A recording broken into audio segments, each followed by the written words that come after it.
I've been a journalist for about 25 years, and I was educated to lie, to betray, and not to tell the truth to the public. But seeing right now, within the last months, how far how the German and American media tries to bring war to the people in Europe, to bring war to Russia. This is a point of no return, and I'm going to stand up and say it is not right what I have done in the past, to manipulate people, to make propaganda against Russia, and it is not right what my colleagues do and have done in the past, because they are bribed to betray the people, not only in Germany, all over Europe. They are bribed to betray the people. They are bribed to betray the people. The reason writing this book was that I am very fearful of a new war in Europe, and I don't like to have this situation again, because war is never coming from itself. There is always people behind it to push for war. And this is not only politicians, this is journalists too. And I just have written in the book how we have betrayed in the past our readers just to push for war, and because I don't want this anymore. I'm fed up with this propaganda. We live in a banana republic and not in a democratic country where we have press freedom, where we have human rights. If you see the German media, especially my colleagues who day by day write against the Russians, who are in transatlantic organizations and who are supported by the United States to do so, well, people like me, I became an honorary citizen of the state of Oklahoma in the United States. Just why? Just because I write pro-American. I wrote pro-American. I was supported by the Central Intelligence Agency, by the CIA. Why? Because I should be pro-American. I'm fed up with it. I don't want to do it anymore. And so I've just written a book not to earn money. No, it will cause a lot of trouble for me, just to give the people in this country, in Germany, in Europe, and all over the world, just to give them a glimpse of a view what goes up behind the closed doors.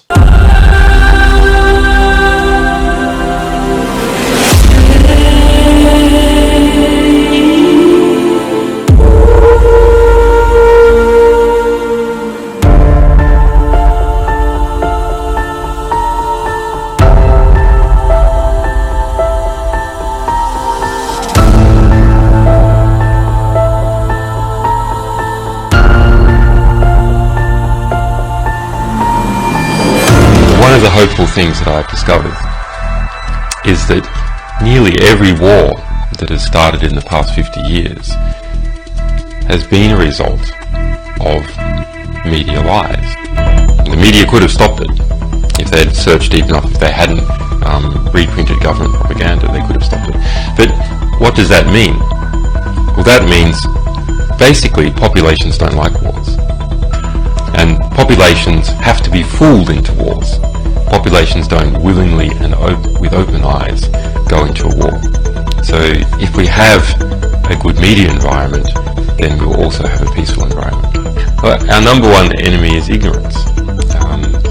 And I believe that is the number one enemy of everyone, is not understanding what is actually going on in the world. It's only when you start to understand that you can make effective decisions and effective plans. Now, the question is, who is promoting ignorance? Well, those organizations that try to keep things secret, and those organizations which distort true information to make it false, misrepresentative. In this latter category, it is bad media. It really is my opinion that the media in general are so bad, we would have to question whether the world wouldn't be better off without them altogether. There's some very, very fine journalists, and we work with many of them, and some fine media organizations, but the vast majority are awful and are so distortive to to how the world actually is.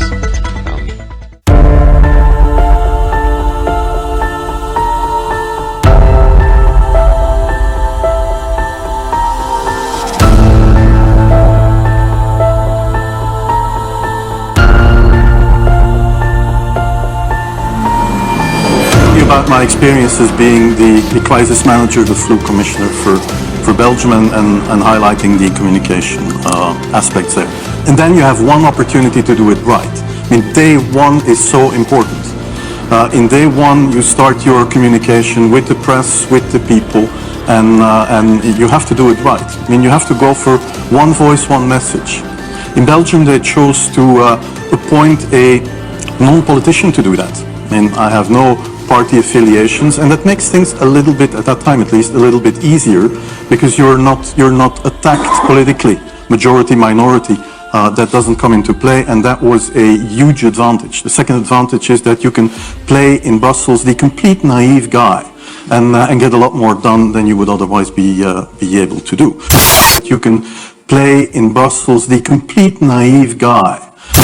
You have to be omnipresent that first day or the first days, so that you attract the media attention. You make an agreement with them that you will tell them all, and if they call, you will pick up the phone. When you do that, then you can profit from these early days to get complete carpet coverage of the field, and they're not going to search for alternative voices there. And they're not going to search for alternative voices there. And if you do that, that makes things a lot easier. And then you have to say, okay, well, we will have H1N1 deaths. Of course, that would be unavoidable. I used there Sir Donaldson's quote, where he said that in the UK, by the peak of the epidemic, 40 people would die per day at the end of the summer. So 62 at that time million people in UK, 40 deaths a day. I worked it out for Belgium. That would be 7 deaths a day at the peak of the epidemic. I used that in the media. I used there Sir Donaldson's quote. I used that in the media. 7 Belgian flu deaths per day at the peak of the epidemic would be realistic. That is true in every year, even interpandemically. That is very, very conservative. However, talking about fatalities is important, because when you say that, people say, wow, what do you mean? People die because of influenza? And that was a necessary step to take. And then, of course, a couple of days later, you had the first H1N1 death in the country, and the scene was set and it was already talked about. And then you had to pick who is going to be vaccinated first. And then, well, women and children first, whatever. Well, women and children first, whatever. I mean, risk groups, they were important. And then I misused the fact. And then I misused the fact that the top football soccer clubs in Belgium inappropriately and against all agreements vaccinated they made their soccer players priority people. So I said I can use that, because if the population really believes that this vaccine is so desirable that even the soccer players would be dishonest to get their vaccine, I said, okay, I can play with that. So I made a big fuss about this. I can play with that. So I made a big fuss about this. This is Van Ranst is raving mad, but it worked.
exactly. COVID, gangbusters are greater, right? Which is why we constantly have the death toll on the side, which I have a major problem with, that we're tallying how many people die every day. Because I'd even look at it and be like, let's make it higher. Like, why isn't it high enough, today? Like, it would make our point better if it was higher. And I'm like, what am I rallying for? That's a problem. Yeah. We're doing that, like the special red phone ring. Yeah. And they pick it up, and it's like the head of the network being like, there's nothing that you're doing right now that makes me want to stick. Put the numbers back up, because that's the most enticing thing that we had. So put it back up. So like things like that are constantly talked about. There's no such thing as unbiased news. Any reporter on CNN. Okay. What they're actually doing is they're telling the person what to say. It's always like leading them in a direction before they even open their mouth. And the only people that we will have on the air, for the most part, are people that have a proven track record of taking the bait. And the only people that we will have on the air are people that have a proven track record of taking the bait.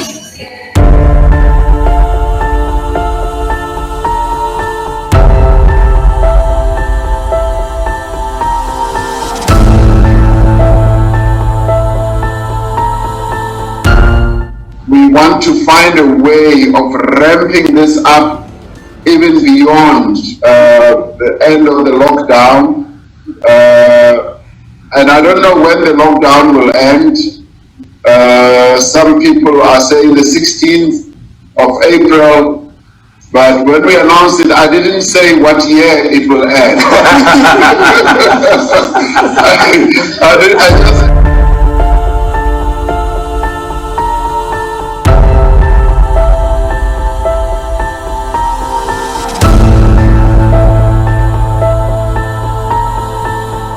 just opwelling heb ik toen werd ik gebeld en in de opwelling heb ik wel gezegd, luister eens, we kunnen ook Wilders premier maken als je dat wilt, hè.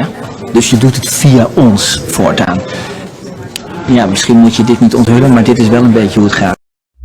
Luister eens, we kunnen ook Wilders premier maken als je dat wilt, hè. Dus je doet het via ons voortaan. Ja, misschien moet je dit niet onthullen, maar dit is wel een beetje hoe het gaat.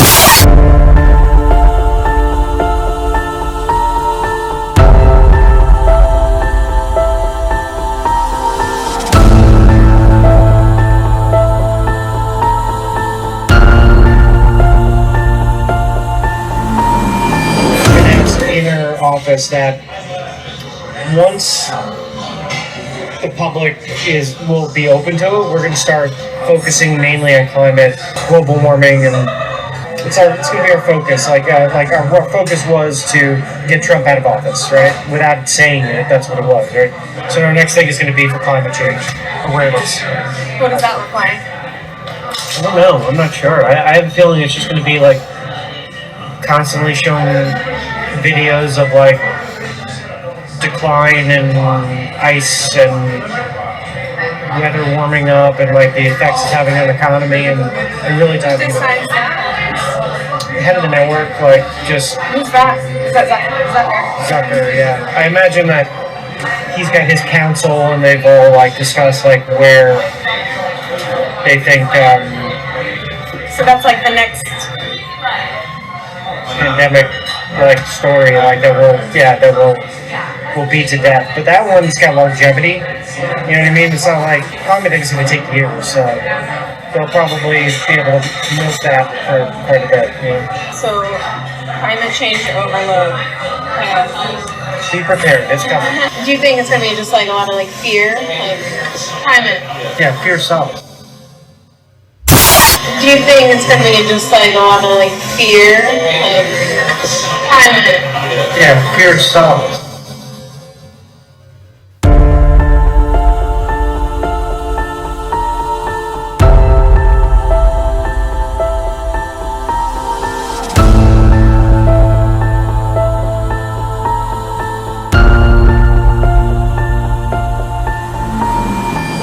are you really shopping for this holiday season? It's okay, you can admit it, if you've bought an item or 2 or 10 for yourself. Well, it's okay. You can admit it if you have bought an item or 2 or maybe 10 for yourself. It's okay, you can admit it. You've bought an item or 2 or 10 for yourself. It's okay, you can admit it if you bought an item or 2 or 10 for yourself. It's okay, you can admit it if you bought an item or 2 or 10 for yourself. It's okay. You can admit it if you've bought an item or 2 or 10 for yourself. It's okay, you can admit it, Todd.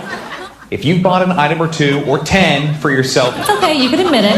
If you bought an item or 2 or 10 for yourself. It's okay. You can admit it if you bought an item or 2 or maybe 10 for yourself. It's okay, you can admit it if you bought an item or 2 or 10 for yourself. It's okay, you can admit it if you bought 1 or 2 or maybe 3 or 4, maybe even 10 items for yourself. It's okay, you can admit it if you bought an item or 2 or 10 for yourself. It's okay, you can admit it if you bought an item or 2 or 10 for yourself. It's okay, you can admit it, if you've bought an item or 2 or 10 for yourself. It's okay, you can admit it if you've bought an item or 2 or maybe 10 for yourself. It's okay. You can admit it if you've bought maybe an item or 2 or 10 for yourself. Is it okay? You can admit it if you bought an item or 2 or 3 or 10 for yourself. It's okay, you can admit it.